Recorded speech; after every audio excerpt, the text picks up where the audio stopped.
So yun, guys, good morning, ito yung update natin ngayon dito sa site. So yun, pinaplasteran niya na yung sa harap. Supposed to be, itong poste na yan, dapat may floatage yan. So dahil hindi natin alam kung ano ang iyaano ni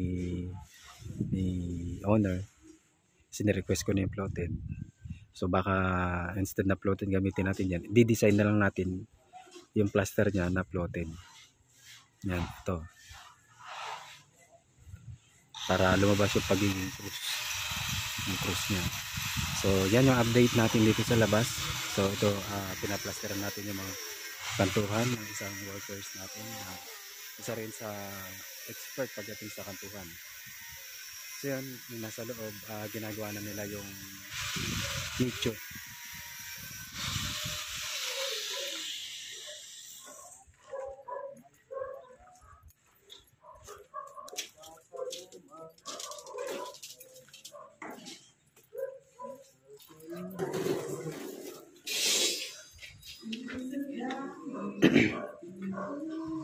So ito yung update natin dito sa loob.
Sabihin na natin ito, Gaw. Ito.